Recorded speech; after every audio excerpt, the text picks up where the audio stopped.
Écoutons l'évangile de Jésus-Christ selon saint Jean.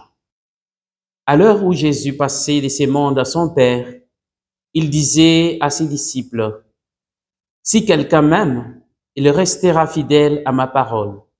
Mon Père le m'aimera.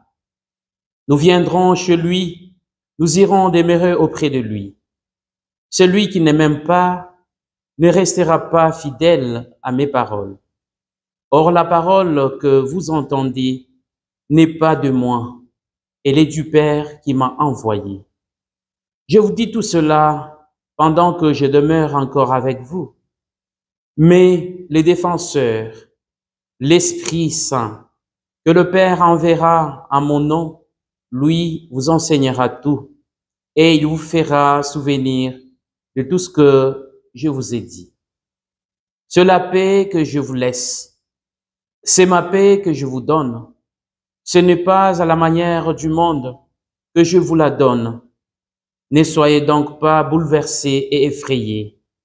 Vous avez entendu ce que je vous ai dit. Je m'en vais et je reviens vers vous. Si vous m'aimiez, vous seriez dans la joie puisque je pars vers le Père, car le Père est plus grand que moi. Je vous ai dit toutes ces choses maintenant avant qu'elles n'arrivent. Ainsi, lorsqu'elles arriveront, vous croirez. Wewe Bwana, unayo maneno ya uzima wa milele. Unayo maneno ya uzima wa milele. Frères et sœurs, nous célébrons aujourd'hui le 6e dimanche de Pâques de l'année liturgique C.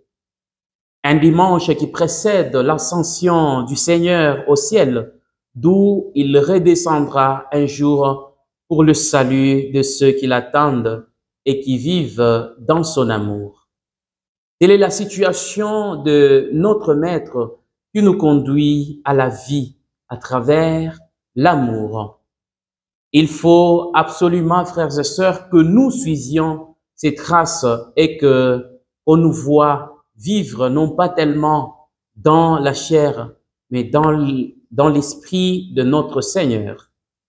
L'évangile de ce 6e dimanche nous invite à réfléchir sur l'importance de l'amour, de la foi et de l'espérance dans notre relation avec Dieu. L'amour du Seigneur nous conduit à l'amour du prochain. Et aimer les prochains, c'est savoir se mettre au service, à son service. Mettez-vous au service les uns les autres.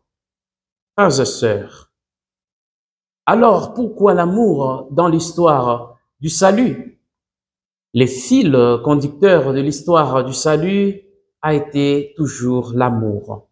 Lorsque nous nous interrogeons sur l'identité de Dieu, qui est-il?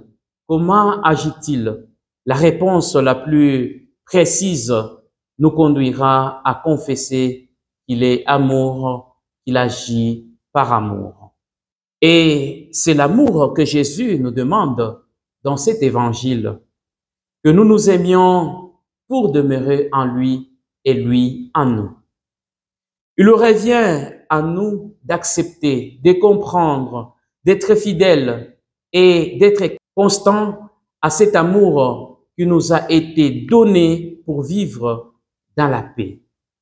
La présence de Jésus et du Père dans la vie des disciples, frères et sœurs, est une promesse d'intimité et de compagnie dans la foi et la paix. La paix de Jésus est différente de celle des hommes. La paix que Jésus offre à ses disciples n'est pas la paix du monde, mais une paix intérieure qui vient de la foi en lui. Et nous sommes appelés à vivre et à transmettre cette paix pacificatrice et tranquillisante à tous. La paix de Jésus, frères et sœurs, est une paix, est un réconfort pour les disciples, surtout face à son absence future. Voilà pourquoi l'importance de la foi et de l'espérance. Croyez en Jésus et à son plan du salut. Jésus leur rappelle qu'il va vers le Père et que cela ne doit pas être un motif de tristesse, mais plutôt de joie, car ils les verront dans le futur. Prions que la volonté de Dieu basée sur l'amour de Dieu, les dialogues, la paix s'accomplissent sur la terre comme elle s'accomplit au ciel. Restez toujours fidèles à sa parole et bon dimanche de Pâques à tous. Wewe Bwana, wewe